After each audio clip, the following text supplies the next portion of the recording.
اللہ الرحمن الرحیم۔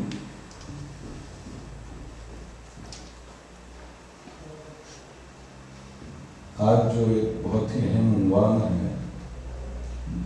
جو اہمیت کے باوجود اس میں بہت زیادہ غفلت ہوتی ہے، نماز، اقامت صلاۃ اور صلاۃ سے متعلق کچھ ضروری چیزیں، کیونکہ صلاۃ کا جہاں تک مسئلہ ہے، قرآن کریم میں پہلے صفحے میں جس چیز کا ذکر کیا گیا، پورے قرآن کریم میں بار بار اس کو دہرایا گیا تقریباً 80 سے زیادہ مرتبہ، اور وہ یقیمون الصلاۃ، کہ وہ لوگ جو صلاۃ کا اہتمام کرتے ہیں، اقامت صلاۃ۔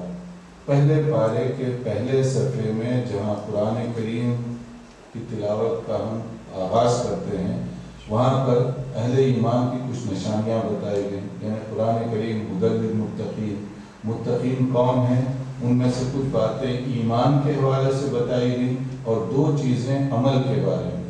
وہ دو چیزیں کیا ہیں؟ ایک اقامت صلاۃ اور ایک ایتاء زکوٰۃ یا انفاق فی سبیل اللہ۔ تو قرآن کریم میں جو پہلے صفحے میں یہ بات کہی گئی، تقریباً 80 سے زیادہ مقامات پر اس کو دہرایا گیا۔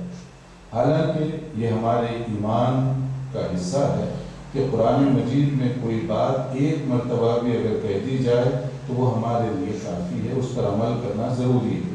لیکن جو چیز 80 سے زیادہ مرتبہ دہرائی گئی ہو، ہم سمجھ سکتے ہیں کہ اس کی اہمیت کتنی زیادہ ہے، اس کی امپورٹنس کو سمجھا جا سکتا ہے کہ بار بار اس کو دہرایا گیا۔ رسول اکرم صلی اللہ علیہ وسلم نے صلاۃ کے بارے میں جو بات، وہ جو مشہور حدیث ہے، بنی الاسلام علی خمس، شہادت لا الہ الا اللہ وان محمد رسول اللہ، کہ اسلام کی بنیاد اگر 5 ستونوں پر آپ تصور کریں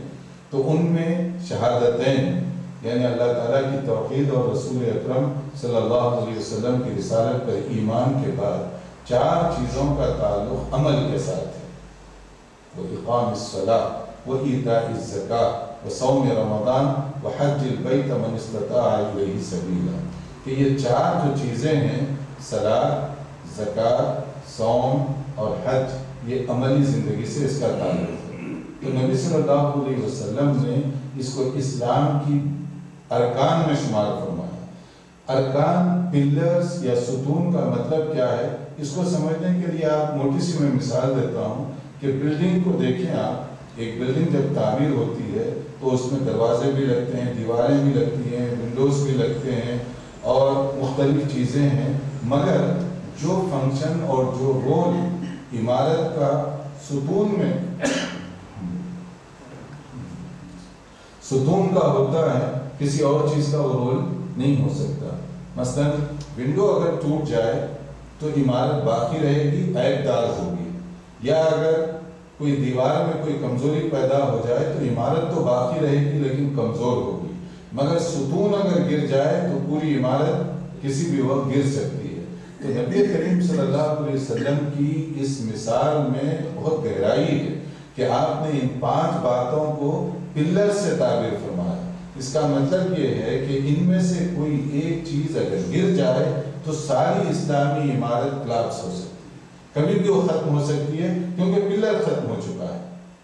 تو نماز کو بھی آپ نے پلرز میں شامل فرمایا، اور یہ جو نماز کے علاوہ 3 چیزیں ہیں وہ بھی ارکان اسلام میں ہیں، مگر اس کی جو اہمیت ہے وہ کئی اعتبار سے نماز سے مختلف ہو جاتی ہے۔ کیسے مختلف ہوتی ہے؟ مثلا صلاۃ کے بعد کہا گیا زکوٰۃ، زکوٰۃ بھی اسلام کے ارکان میں شامل ہے، مگر دے گا کون؟ ہر مسلمان نہیں دے سکتا، مسلمان وہی دے گا جو صاحب استطاعت ہو، اور وہ بھی اس کے پاس اتنی دولت ہو جو نصاب کو پہنچی ہو، وہ لمٹ کو پہنچی ہو۔ نمبر 3 یہ ہے کہ اس کے پاس دولت نصاب کو تو پہنچ گئی، مگر اگر سال نہیں گزرا، 1 مہینہ 2 مہینے وہ اپنے پاس دولت رکھا اور پھر وہ خرچ کر دیا، وہ زکوٰۃ نہیں ہوگی اس پر۔ زکوٰۃ کے لیے یہ تینوں چیزیں ضروری ہیں کہ اس کے پاس دولت ہو، پھر وہ نصاب کو پہنچے، اور پھر وہ سال گزرے اس کے اوپر، تب جا کر اس پر زکوٰۃ فرض ہوتی ہے۔ تو اس کا مطلب یہ ہوا کہ متوسط آدمی جس کے پاس وہ نصاب کے مطابق دولت نہیں ہے، وہ بھی زکوٰۃ نہیں دے گا، اگرچہ کہ وہ صدقہ خیرات کر سکتا ہے، مگر زکوٰۃ فرض اس پر نہیں ہوگی کیونکہ وہ نصاب کو نہیں پہنچا۔ اور اگر کوئی آدمی چند دن کے لیے اس کے پاس دولت آئی اور سال پورا ہونے سے پہلے ختم ہو جائے، وہ بھی زکوٰۃ ادا نہیں کرے گا، کیونکہ وہ دوسری شرط وہاں پر مس ہو رہی ہے۔ تو اس کا معنی یہ ہوا کہ ہمارا ایمان تو ہے کہ زکوٰۃ فرض ہے، ارکان اسلام میں شامل ہے، مگر دے گا وہی جو اس شرط کو پوری کرتا ہو، ہر آدمی دے نہیں سکے گا۔ تو کئی مسلمان اس سے فہرست سے خارج ہو جائیں گے۔ تیسری جو چیز ہے صوم، روزے کی بات، روزہ فرض ہے، اس میں کوئی شک و شبہ نہیں، رکن اسلام میں ہے، اس میں بھی کوئی شک و شبہ نہیں، مگر رمضان میں روزہ فرض ہوتا ہے، یعنی 1 سال انتظار، 11 مہینے اس کا انتظار کرنا پڑتا ہے۔ نمبر 2 یہ ہے کہ رمضان آ گیا اور اس کے بعد عین رمضان میں کوئی آدمی سخت بیمار ہو گیا، اس کے لیے چھوٹ ہو گئی، یا اسی طریقے سے کوئی آدمی ایسا ٹریولر ہے، مسافر ہے، تو اس کے لیے بھی چھوٹ دے دی گئی۔ اسی طریقے سے ایک آدمی ایسا بیمار ہے جو بعد میں بھی بیماری اس کی چلی آ رہی ہے، جیسے بعض بیماریاں ہوتی ہیں جو ریگولر چلتی ہیں آدمی کے ساتھ، زندگی جب تک ہے وہ چلتی رہتی ہیں، تو کیا ایسا آدمی جو اتنا شدید بیمار ہو وہ روزہ رکھے گا؟ وہ روزہ نہیں رکھے گا۔ تو سال کا اس نے انتظار بھی کیا، اقرار بھی کرتا ہے کہ روزہ فرض ہے، مگر عملی طور پر وہ روزہ نہیں رکھے گا، اللہ تعالیٰ نے اس کو چھوٹ دی ہے، لہٰذا وہ روزے کے بجائے فدیہ دے دے گا، تو اس کا وہ کفارہ ختم ہو جائے گا، یعنی تلافی ہو جائے گی۔ تو ایمان کی حد تک تو روزے کی فرضیت کو وہ مانتا ہے، لیکن عملی طور پر وہ اس کے لیے گنجائش رکھی گئی۔ اسی طرح سے تیسری جو چیز ہے حج کا معاملہ ہے، حج کے بارے میں بھی یہی بات کہی گئی، وَلِلَّهِ عَلَى النَّاسِ حِجُّ الْبَيْتِ مَنِ اسْتَطَاعَ إِلَيْهِ سَبِيلًا، حج ان لوگوں پر فرض ہے جو استطاعت رکھتے ہوں، اور استطاعت کیا ہے؟ جو وہاں تک جانے آنے کی صلاحیت رکھتا ہو، ٹریولنگ کے اخراجات ہوں وغیرہ وغیرہ، تو حج اس پر فرض ہوگا، اور اگر کوئی اس کی استطاعت نہ رکھتا ہو تو حج اس پر فرض نہیں ہوا۔ تو وہ بلیو تو کرے گا، ایمان تو ہے کہ حج اسلام کے ارکان میں ہے، مگر عملی طور پر وہ اس میں حصہ نہیں لے سکتا۔ تو یہ 4 میں سے آپ دیکھ رہے ہیں کہ 3 چیزیں، یعنی صوم، زکوٰۃ اور حج، اس کے ساتھ کچھ ایسی شرائط ہیں کہ ہر مسلمان اس پر عمل نہیں کر سکتا۔ اب باقی کون سی چیز رہتی ہے؟ وہ صرف صلاۃ کی، کہ صلاۃ یہ ایک ایسا فریضہ ہے جس میں آپ دیکھیں گے کہ غریب ہے یا امیر ہے، مسافر ہے یا اپنے مقیم ہے، اپنے شہر میں ہے، ہر ایک پر فرض ہے۔ حتیٰ کہ صلاۃ ایک ایسا فریضہ ہے کہ آدمی اگر مریض ہے اور اتنی پوزیشن میں نہیں ہے کہ کھڑے ہو کر وہ نماز پڑھ سکے، تو نماز تو معاف نہیں ہوئی اس کے لیے، بلکہ اس کے لیے کہا گیا بیٹھ کر پڑھ لو، بیٹھ کر بھی نہیں پڑھ سکتے، لیٹ کر اشارے کے ذریعے سے پڑھ لو۔ اور اگر آدمی سمجھیے کہ بے ہوش ہے تو اس موقع پر تو اس کے لیے نماز نہیں، کیونکہ وہ ہے ہی بے ہوش، مگر جب ہوش میں آئے گا تو وہ اپنی نماز ادا کرے گا۔ تو آپ دیکھیے نماز ایک ایسا فریضہ ہے کہ جو کسی اینگل میں چھوٹ رہا نہیں ہے۔ مریض ہے اس پر بھی فرض ہے، کھڑے کر نہیں تو بیٹھ کر پڑھو، بیٹھ کر نہیں پڑھ سکتے تو لیٹے لیٹے اشارے کے ذریعے سے پڑھو، مگر پڑھنا ضروری ہے۔ یہی نہیں بلکہ اس سے بھی ایک اور آگے بات بتائی گئی کہ اگر کوئی آدمی میدان جنگ میں دشمنوں کی تلواروں کے چھاؤں میں ہو، یعنی مقابلہ ہو رہا ہو اور نماز کا وقت ہو جائے، تو اس وقت بھی نماز معاف نہیں ہو سکتی۔ صلاۃ الخوف، یعنی خوف ایسے ماحول میں نماز کیسے ادا کی جاتی ہے، اس میں گنجائش دے دی گئی ہے کہ مثلا جماعت کا اہتمام نہیں کیا جائے گا، جیسے سہولت ہو اس طرح کی نماز وہ پڑھ لے گا اس وقت، لیکن پڑھنا ضروری ہے۔ نماز معاف نہیں ہے، حالانکہ وہ کھیل نہیں رہا، وہ بیٹھا ہوا نہیں ہے، وہ غافل نہیں ہے، وہ تو اللہ کے دین کی سربلندی کے لیے میدان جنگ میں ٹھہرا ہوا ہے، مگر نماز کا وقت ہو جائے شریعت یہ کہتی ہے کہ وہاں نماز پڑھو۔ البتہ سہولت اتنی ہے کہ وہاں کے حالات کے مطابق جو ہے اس میں کمی بیشی ہو سکتی ہے، وہ شرائط کے اندر ادائیگی تو ہے، مگر ادائیگی کی شرائط میں کمی بیشی ہو سکتی ہے۔ اس سے ہم سمجھ سکتے ہیں کہ یہ صلاۃ جو ہے اس کا اسلام میں کتنا اونچا مقام ہے کہ وہ کسی اعتبار سے معاف نہیں ہو رہی جب تک آدمی ہوش و حواس میں ہے۔ اور اس کو ایک اور انداز سے آپ سمجھیں کہ اگر کوئی آدمی ظہر کی نماز کے بعد ایک غیر مسلم شہادتین کا اعلان کر کے مسلمان ہو جاتا ہے، کلمہ پڑھتا ہے، مسلمان ہو جاتا ہے،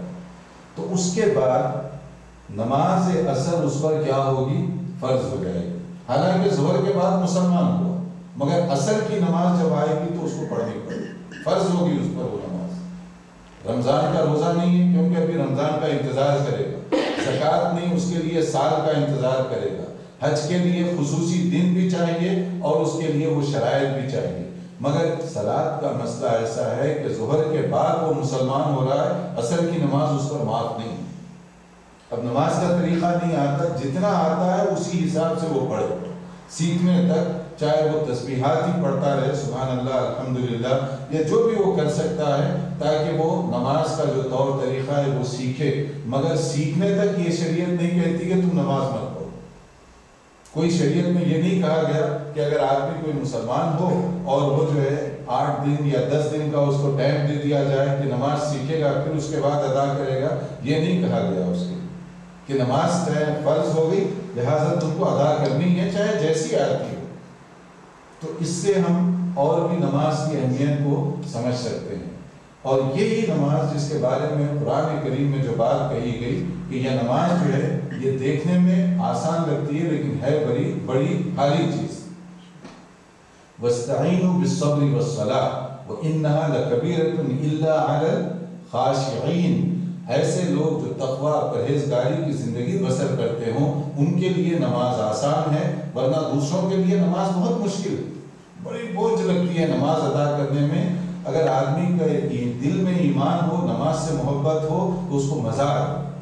اور اگر وہ کیفیت نہ ہو تو وہ نماز اس کے لیے بوجھ لگتا ہے۔ کئی لوگ حج کر کے آئے مگر آنے کے بعد دیکھیے آپ ان سے کہیں کہ نماز پڑھیں، یہ ذرا مسئلہ لگتا ہے کہ حج تو زندگی میں ایک بار ہے، جیسے تیسے کر دیے، اور نماز تو یہ 5 بار ہے، یہ بڑا مشکل کام ہے۔ اور وہ حاجی صاحب بھی پہلو تیز سے کام لیتے ہیں کہ کسی طرح نماز کا ٹائم نکل جائے، جیسے کہ کچھ بھی ہو جائے۔ تو یہ قرآن کریم میں جو بات کہی گئی کہ یہ دیکھنے میں آسان ہے لیکن یہ بوجھ لگتا ہے ان لوگوں کے لیے جن کے دل تقویٰ اور پرہیزگاری سے خالی ہیں، اور جو مومن بندے ہیں وہ نماز سے راحت، سکون اور ایک قسم کا اطمینان محسوس کرتے ہیں۔ کیسے اطمینان محسوس کرتے ہیں اس کو آپ دیکھیے کہ خود جیسے اس آیت میں کہا گیا کہ تم اللہ کی مدد طلب کر سکتے ہو نماز اور صبر کے ذریعے سے۔ یا ایھا الذین آمنوا استعینوا بالصبر والصلاۃ، کہ تم اللہ کی مدد طلب کر سکتے ہو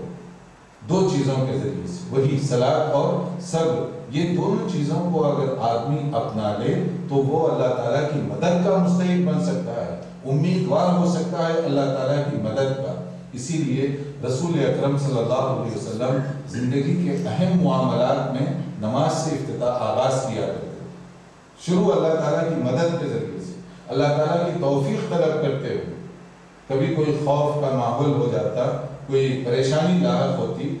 سکون نہیں ہوتا، تب بھی آپ نماز کا اہتمام کیا کرتے تھے۔ اذا حضبہ الامر فزع الی الصلاۃ، کہ نبی صلی اللہ علیہ وسلم جب کوئی سیریس ایشو پیش آ جاتا، اہم مسئلہ، تو پہلے کیا کرتے تھے؟ نماز کا اہتمام کرتے تھے۔